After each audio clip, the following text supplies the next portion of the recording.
How's it going, everybody? Just gonna do a quick deck tech for the Marco deck that I played today at the Treasure Cup, and then give a quick preview.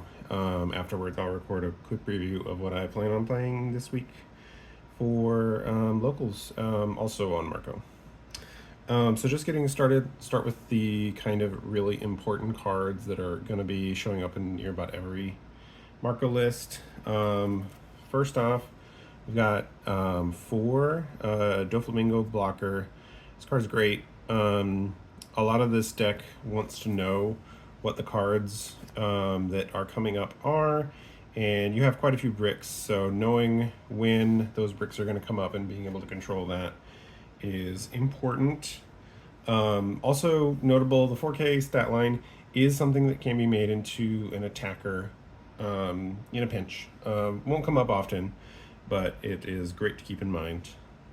Next, this is going to be one of the reasons why we are running as many Whitebeard Pirates as we are is the Marco blocker. This guy on 2 life can revive for the cost of 1 discarded Whitebeard Pirates card, and he returns rested. So remember that if you lose him to removal and you go to revive him, he will not come back active, so he won't be able to block after that removal. But really good into stuff like BY Luffy, who's only attacking a couple times in a turn, and usually for really large numbers. It's really nice to be able to get out of the 11k swings that BY Luffy tends to do with just a block and discard a card. And there are a couple real situational cards that are Whitebeard Pirates. So getting max mileage out of those is really nice, and Marco really helps with that. Next is one of the newer cards. This is from OP-8. It is the Atmos for cost 5k. His on play is reveal 2 Whitebeard Pirates cards. Another reason we're running extra Whitebeard Pirates type cards. If you reveal those 2, you can bounce a 4 cost. Real good at keeping tempo and preventing opponents from getting too far ahead. One of the things that this deck can really struggle with is if your opponent gets too far ahead on board early and you lose too much life early. So just being able to kind of take away one of their attackers with Atmos can be really clutch. Moving on to some bigger bodies in the top end. Currently most important card in the deck, we have the 7-cost Whitebeard from the new starter deck. This does near about everything Marco could want. On curve at 7 Dawn, on play gives you the leader Dawn that you need to activate your effect, and then synergizing with the minus 2k from the leader effect, you can KO, in that case a 7k right away. And with an 8k body, your opponent's going to have a difficult time attacking into it. 7k or 7 cost is also a little hard for black to just out and out remove. They kind of have to invest one of their bigger Dawn minus effects, or put like a Kuzan or something like that in a vulnerable spot that is real easy for Marco to clean up. One of the most important cards in the deck. You definitely want to be running 4 of these. Next, this card is also really strong in this deck. I have 3 of the Rayleigh. Rayleigh, I think this is probably the deck that runs Rayleigh the best until we get Shanks next set. On play, give 1 creature or 1 character minus 2, 1 minus 3, and then KO a 3k. If you combo this with your leader effect, you can very easily kill a Jack. So keep that in mind. Jack is one of the cards that's sometimes difficult for decks to deal with. Rayleigh makes it trivial in this deck. That is a 9-Dawn combo, so you won't be able to respond right on curve. But I do recommend playing this deck that you probably want to go first. just because Doflamingo and Edward Newgate are such good on curve plays, that it is really powerful to 9 Dawn their Rayleigh, or with Rayleigh KOing Jack, and that'll be there on curve because they'll play it at 8. Next we have Sanji. This is the classic card. As soon as this leader was spoiled, everyone knew this combo was going to be available. This is one of the best ways to catch up in black matchups. One of the things you have to do against the black matchups is you have to kind of weave in between the two kind of win conditions that black has. One, just where they tempo you out and they clear your board and just keep swinging into your face. And then 2, outlasting you by playing a bunch of Morius. So this Sanji, along with Rayleigh, Newgate, and then the next card we'll go over, is just how you catch up and you force them to have to transition out of the tempo mode and into the Moria mode. And if they stumble in that transition, you can really get out of hand with this. And even when they're in the, they successfully transition, 9K body in with a friend is always going to be very strong and hard for black to, it'll be a hard momentum stop for them if they have good momentum. Next, and this is the last of the big bodies we have, is 3 of the 9-cost Whitebeard. Classic and reliable. Really good against wide boards, but you have to make sure you have enough health to be healthy when you cast this, even off of Sanji. Going Sanji into Whitebeard is great, but oftentimes your opponents will just stack on lead, give you one good hit, and then just let their board stay up. Which is one of the spots where Marco can be really good. If you can force them into the spot where they can't make any profitable attacks with their board and they have to stack on leader to try to get something through, Marco's perfect for that situation, because it's just a block Tresha Whitebeard. And then let's stack these up so that we can kind of have a little more space here. And next we're going to go over the 2Ks. The 2Ks in this deck, and similar to how a lot of decks work, the 2Ks aren't all bangers. Some of them are there just because they are good as 2Ks. So the first one going over, and this is probably the one that has the most utility in the deck, this is Otama. She works great if you can combine leader ability, Otama, plus a removal effect. You can usually get really high and clear near about anybody. And the just being a 2K as a backup is a perfect place to be. Next, we have 4 of the Rush Jozu 2Ks and 3 Kingdu. These slots here are a lot more open to your preference. These ones are rarely going to be hitting the board, unless you're playing versions of the deck that look a little different.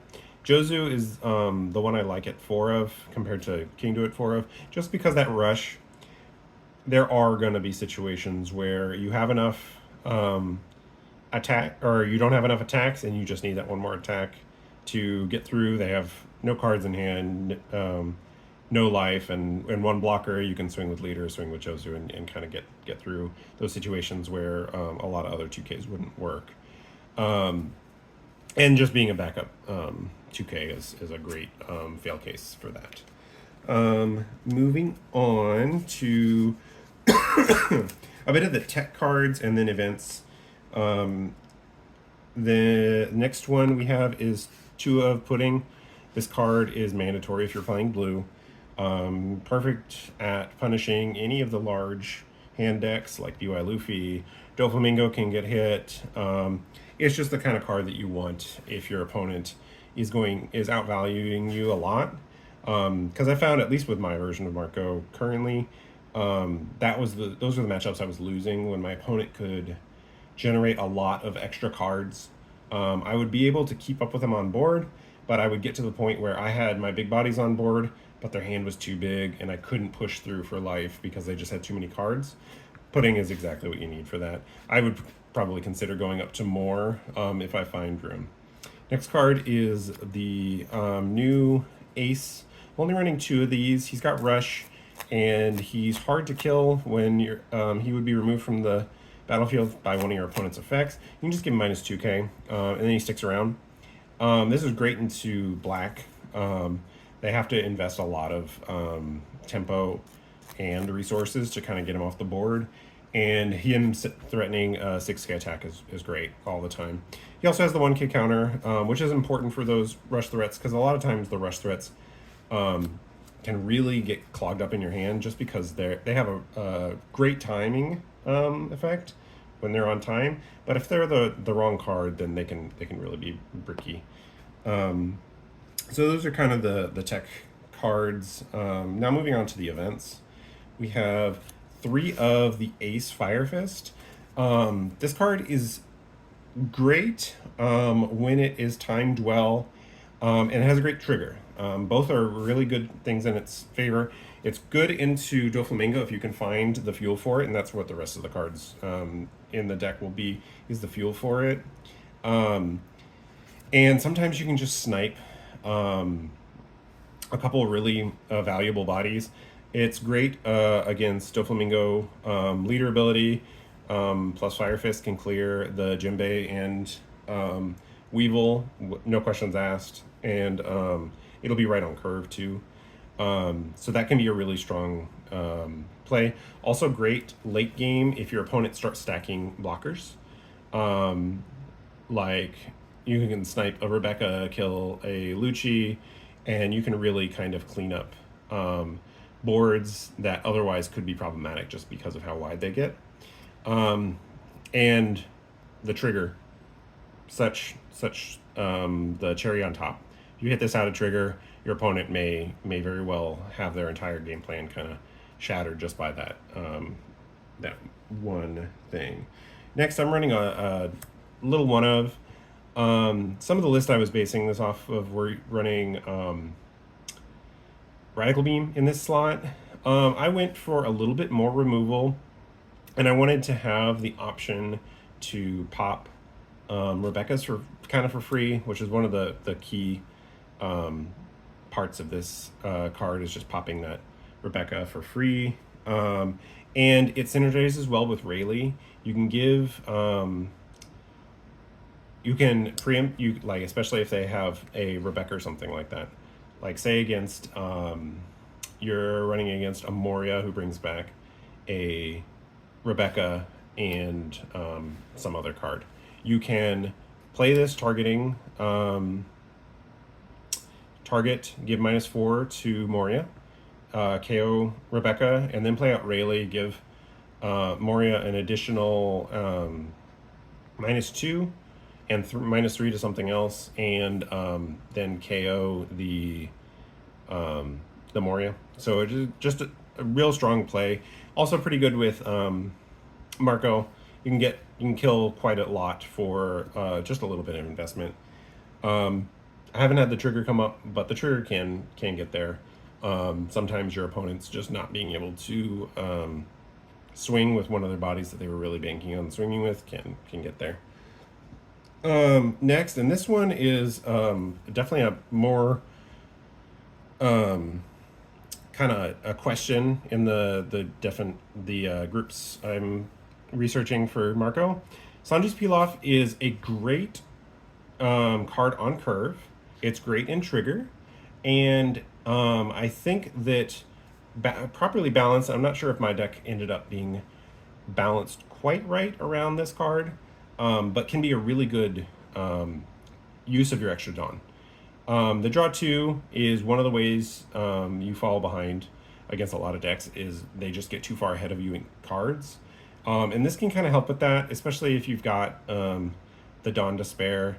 Curves well with Whitebeard on Tendon, or with Marco or Doflamingo blocker earlier, or a little earlier, or when you need to set up blocks near the end of the game. So it's got some utility. It can be a little bricky, but luckily your leader ability can help you put it in bottom, and it is the perfect kind of fuel for the Fire Fist. So a lot of times you will, if you don't play it on turn 3, you probably won't play it, but it's really easy to kind of, with this deck, find another use for it. And if you see it in trigger, it can be a godsend. And then the final card is Bad Manskit course. If you've been keeping track, there's 21 cards with no counter on them in this deck, and so you need some ways to sort through it.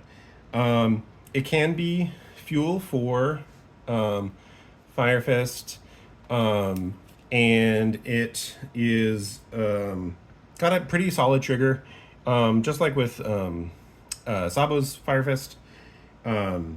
Sometimes that extra minus that your opponent's not expecting can really mess up their turn and kind of put them on the back foot. Kind of last things I wanted to say about this list. I was really pleasantly surprised with the triggers. I wasn't putting a lot of the cards in there for trigger, but I definitely got a lot of spots where even when the triggers weren't optimal, they were really useful in kind of keeping my opponent off kilter. They would have their turn all lined up, and then late into the turn they get hit with a trigger, and the end of their turn kind of gets burned, and they lose out on some Dawn investment that they were planning to use. Other things I would say, this deck definitely has a lot of difficulties with the decks that try to out resource you. You can, if you can chain Sanji into top end a lot, you can get around that, but you have to find yourself in a healthy enough spot to do that. And some of the decks that try to out resource you are also the kind of decks that can put a lot of effective pressure on your leader. So those are kind of my kind of wrap up points and discussion for this version. After some time, or after I get a chance, I'm going to line up the other version of the deck that I'm planning on running for this week, and then that video will go up probably just before locals, and we'll see how that goes. So I'll be back after a quick